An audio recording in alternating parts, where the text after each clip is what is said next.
ಆಚರಿಸುವ ಕಮಿಟಿಯ ಪರವಾಗಿ ಪೂರ್ವಕವಾಗಿರತಕ್ಕಂಥ ಧನ್ಯವಾದಗಳನ್ನು ಅರ್ಪಿಸ್ತಾ ಇದ್ದೇನೆ.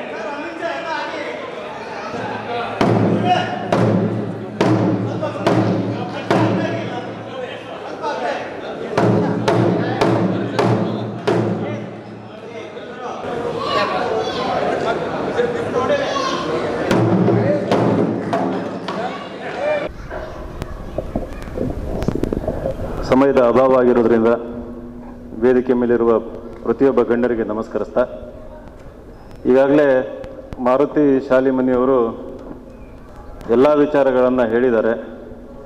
ಅವರು ಮೊದಲಿಗೆ ಶುರು ಮಾಡಿದ್ದೇ ಕನಕದಾಸರ ವೈಚಾರಿಕತೆ ಬಗ್ಗೆ ಮಾತಾಡ್ತಾ, ಹಾಗೆಯೇ ಅವರ ಸಂಪೂರ್ಣ ಭಾಷಣದ ಸಾರಾಂಶ ಸ್ವಾಭಿಮಾನ ಅನ್ನೋದಾಗಿತ್ತು ಅನ್ನೋದು ನನ್ನ ಭಾವನೆ.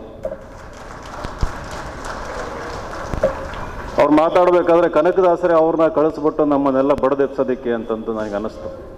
ಅಷ್ಟು ಅದ್ಭುತವಾಗಿ ಮಾತನಾಡಿದರು. ಇವತ್ತು ದಾವಣಗೆರೆಯಲ್ಲಿ 538ನೇ ಕನಕ ಜಯಂತಿ ನಾವೆಲ್ಲ ಸೇರಿ ಆಚರಿಸ್ತಾ ಇದ್ದೀವಿ. ಎಲ್ಲ ಸಮಾಜದ ಬಂಧು ಬಾಂಧವರನ್ನು ಇಲ್ಲಿ ಕರೆತಂದು ಆಚರಣೆ ಮಾಡ್ತಾ ಇದ್ದೀವಿ. ಆದರೆ ನಿಜವಾದ ಅರ್ಥದಲ್ಲಿ ನಾವು ಈ ಕನಕದಾಸರು ನಮಗೆ ತೋರಿಸ್ಕೊಂಡಂಥ ಮಾರ್ಗ ಇರ್ಬೋದು, ಹಾಗೆಯೇ ಅವರು ನಮಗೆ ಬಿಟ್ಟು ಹೋಗಿರುವಂಥ ಹಲವಾರು ಪಾಠಗಳಿರ್ಬೋದು, ಅವುಗಳನ್ನು ನಾವೆಲ್ಲ ಪಾಲನೆ ಮಾಡಬೇಕಾದಂಥ ಅನಿವಾರ್ಯ ಪರಿಸ್ಥಿತಿ ಇವತ್ತಿದೆ. ನಿಜವಾಗಲೂ ಅವ್ರಿಗೆ ಗೌರವ ಕೊಡೋದು ಹೇಗೆ ಅಂತ ಒಂದು ಪ್ರಶ್ನೆ ಬಂದಾಗ, ಮೊದಲನೇದಾಗಿ ಇವತ್ತು ನಮ್ಮ ಮಕ್ಕಳನ್ನು ಮಹತ್ವಾಕಾಂಕ್ಷಿಗಳನ್ನಾಗಿ ಮಾಡುವುದರ ಮೂಲಕ ಅವರಿಗೆ ನಾವು ಗೌರವವನ್ನು ಸಲ್ಲಿಸಬೇಕು. ಅಲ್ಪತೃಪ್ತರಾಗಬೇಡಿ, ನೀವೆಲ್ಲರೂ ದೊಡ್ಡ ಕನಸು ಕಾಣಬೇಕು, ದೊಡ್ಡ ಸ್ಥಾನಮಾನಗಳಿಗೆ ನೀವೆಲ್ಲ ಹೋಗಲೇಬೇಕು. ಅದು ಜ್ಞಾನದ ಮೂಲಕ, ಶಿಕ್ಷಣದ ಮೂಲಕ ಅದನ್ನು ಸಾಧ್ಯ ಮಾಡ್ಕೋಬೇಕು ಅಂತಂದು ಭಾಳ ಗಟ್ಟಿಯಾಗಿ ನಮ್ಮ ಮಕ್ಕಳಲ್ಲಿ ಅದನ್ನು ಮನದಾಳದಲ್ಲಿ ಮೂಡೋ ರೀತಿಯಲ್ಲಿ ನಾವು ಕೂಡ ಅವರಿಗೆ ಮಾರ್ಗದರ್ಶಿಗಳಾಗಿರಬೇಕು, ರೋಲ್ ಮಾಡೋದುಗಳಾಗಿರಬೇಕು. ಎರಡನೇದು ಅವ್ರು ಹೇಳಿದರು ಸ್ವಾಭಿಮಾನ ಬೆಳೆಸ್ಕೋಬೇಕು ಅಂತಂದು. ಹೌದು, ಇವತ್ತಿನ ಸಾಮಾಜಿಕ, ಆರ್ಥಿಕ, ರಾಜಕೀಯ ಪರಿಸ್ಥಿತಿನಲ್ಲಿ ಈ ಸ್ವಾಭಿಮಾನ ನಮಗೆಲ್ಲ ಬೇಕಾಗಿದೆ ಇವತ್ತು. ಯಾಕಂತಂದರೆ ಆ ಸ್ವಾಭಿಮಾನ ಬಿಟ್ಟು ಎಲ್ಲೋ ಒಂದು ರೀತಿಯಲ್ಲಿ ನಾವು ಬದುಕ್ತಾ ಇದ್ದೀವಿ. ಎಲ್ಲ ಹಂತದಲ್ಲೂ ಕೂಡ ಆ ಸ್ವಾಭಿಮಾನನ ಕಾಂಪ್ರಮೈಸ್ ಮಾಡ್ಕೊಂಡು ನಾವು ಬದುಕ್ತಾ ಇದ್ದೀವಿ. ಆ ಸ್ವಾಭಿಮಾನ ಇಲ್ಲದೆ ಇರೋದ್ರಿಂದ ಇವತ್ತು ದೊಡ್ಡ ಹುದ್ದೆಗಳಿಗೆ ನಾವು ಕನಸು ಕಾಣೋದು ಕೂಡ ಆಗ್ತಾ ಇಲ್ಲ. ಚಿಕ್ಕದಾಗಿ ಕಾಂಪ್ರಮೈಸ್ ಆದಾಗ ನಾವು ದೊಡ್ಡ ಸ್ಥಾನಮಾನಿಗೆ ಹೋಗೋದಕ್ಕೆ ಹೆದರ್ತೀವಿ. ಆ ಭಯವನ್ನು ಬಿಟ್ಟಾಗ ನಾವು ಕನಕದಾಸರಿಗೆ ನಿಜವಾದ ಗೌರವನ ಸಲ್ಲಿಸ್ದಂಗೆ ಅಂತಂದು. ಮೂರನೇದಾಗಿ ನಿಜವಾಗ್ಲೂ ಅವರಿಗೆ ಗೌರವ ಸಲ್ಲಿಸಬೇಕು ಅನ್ನೋದಾದರೆ, ಒಂದು ಕಾಲದಲ್ಲಿ ದಾವಣಗೆರೆ ಅಂತಂದರೆ ಕೆ ಮಲ್ಲಪ್ಪನವರಿದ್ದರು, ನಾಗಪ್ಪನವರಿದ್ದರು, ಕೃಷ್ಣಮೂರ್ತಿಯವರಿದ್ದರು, ಕಾಡ್ ಸಿದ್ದಪ್ಪರಿದ್ದರು, ಹಾಗೆಯೇ ಚೆನ್ನಯ್ಯ ಒಡೆಯರು ಕೂಡ ಇದ್ದರು. ಆ ವೈಭೋಗ ಮರಕಳಿಸುವಂತೆ ನಾವೇನಾದರೂ ಮಾಡಿದರೆ ಅದು ಕೂಡ ನಿಜವಾಗೂ ಕನಕದಾಸರಿಗೆ ನಾವು ಸಲ್ಲಿಸುವಂಥ ಗೌರವ ಅನ್ನೋದು ನನ್ನ ಭಾವನೆ. ನಾಲ್ಕನೇದು, ಕುಲವೆಂದು ಒಡೆದಾಡಿದಿರಿ ಅಂತಂದು ಬಹಳ ಅರ್ಥಪೂರ್ಣವಾಗಿ ನಮಗೆಲ್ಲ ಅರ್ಥ ಮಾಡಿಸಿದ್ರು.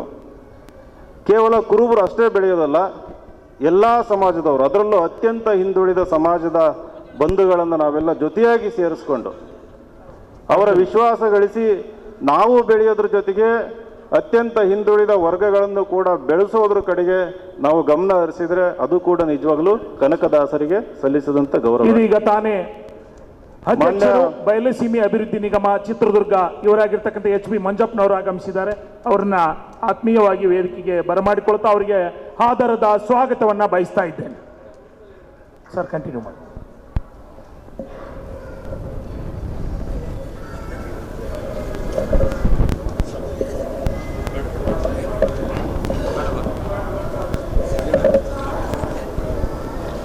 ನಾನು 5ನೇ ಪಾಯಿಂಟಲ್ಲಿದ್ದೆ. 5ನೇದು, ನಾವು ನಿರ್ಲಕ್ಷ್ಯಕ್ಕೆ ಒಳಗಾಗಿರುವಂಥ ಎಲ್ಲ ಸಮಾಜಗಳು, ಶೋಷಣೆಗೆ ಒಳಗಿರುವಂಥ ಎಲ್ಲ ಸಮಾಜಗಳನ್ನು ವಿಶ್ವಾಸಕ್ಕೆ ತಗೊಂಡು ಅವರು ಇರೋದ್ರ ಕಡೆಗೆ ನಾವು ಹೋಗ್ಬೇಕು. ನಾವು ಬಲಿಷ್ಠರಾಗಿ ಅವರು ನಮ್ಮಿಂದೆ ಬರ್ಬೇಕಂತ ನಾವು ಯಾವತ್ತೂ ಬಯಸಬಾರ್ದು. ನಾವು ಅವ್ರ ಹತ್ರ ಹೋಗಿ ನಾವು ನಿಮ್ಮ ಜೊತೆ ಇದ್ದೀವಿ, ನಾವೆಲ್ಲ ಒಗ್ಗಟ್ಟಾದರೆ ಚಂದ್ರಗುಪ್ತಮವರು ಯಾವ ರೀತಿ ಸಾಮ್ರಾಜ್ಯ ಸ್ಥಾಪನೆ ಮಾಡಿದ್ರು ಆ ರೀತಿ ಮತ್ತೊಮ್ಮೆ ಸಾಮ್ರಾಜ್ಯ ಸ್ಥಾಪನೆ ಮಾಡ್ಬೋದು ಅಂತಂದು ನಾವೆಲ್ಲ ಅರ್ಥ ಮಾಡಿಸ್ಬೇಕು.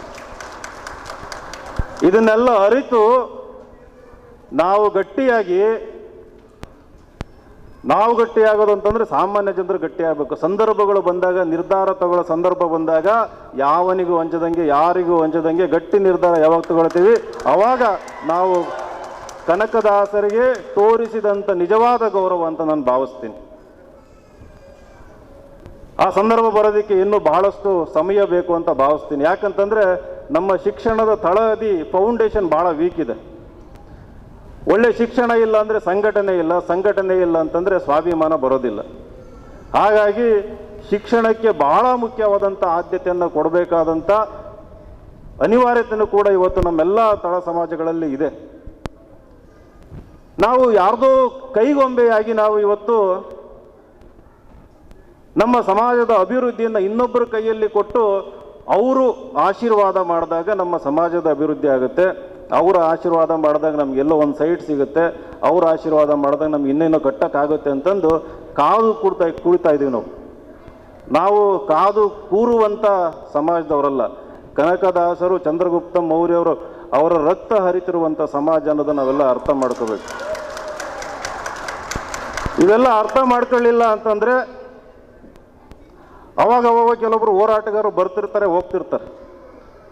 ದಯವಿಟ್ಟು ಅಂಥವ್ರು ಬಂದಾಗ ನಾವು ನಮ್ಮ ಅಲ್ಪಕಾಲಿಕ ಕಷ್ಟಗಳನ್ನು, ನೋವುಗಳನ್ನು ಸ್ವಲ್ಪ ಸೈಡಿಗೆ ಇಟ್ಬಿಟ್ಟು, ಇಲ್ಲ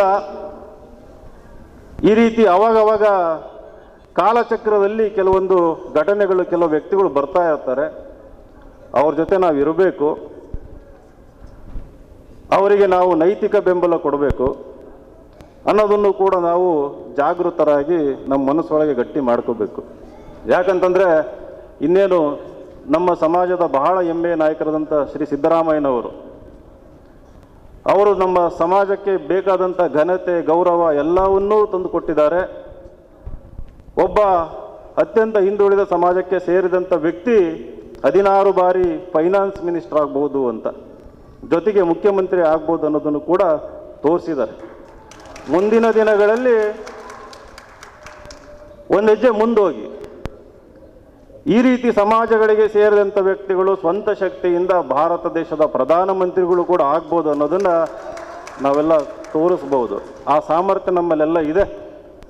ನಮ್ಮ ಸಮಾಜದ, ನಾನು ಆಗಲೇ ಹೇಳ್ದಂಗೆ, ಎಲ್ಲ ಶೋಷಿತ ವರ್ಗಗಳಲ್ಲಿ ಆ ಪ್ರತಿಭೆಗಳು, ಆ ಸಾಮರ್ಥ್ಯ ಇರುವಂಥ ಜೀವಿಗಳು, ವ್ಯಕ್ತಿಗಳು ಇದ್ದಾರೆ. ಹಾಗಾಗಿ ಇವತ್ತು ಬಹಳ ಅರ್ಥಪೂರ್ಣವಾದಂಥ ಕಾರ್ಯಕ್ರಮ ಇವತ್ತು ಮಾಡಿರುವಂಥದ್ದು. ಅದರಲ್ಲೂ ನಮ್ಮ ಮಾರುತಿಯವರು ಬಂದು ನಮ್ಮನ್ನೆಲ್ಲ ಬಡ್ದೆಬ್ಸಿದ್ದಾರೆ. ಅವರು ಕೂಡ ನನ್ನನ್ನು ಬಡ್ದೆಬ್ಸಿದ್ರು ಹಿಂಗೆ ಮಾತಾಡುವಂಥದ್ದು. ಅಲ್ಲಿ ಕೂತಾಗ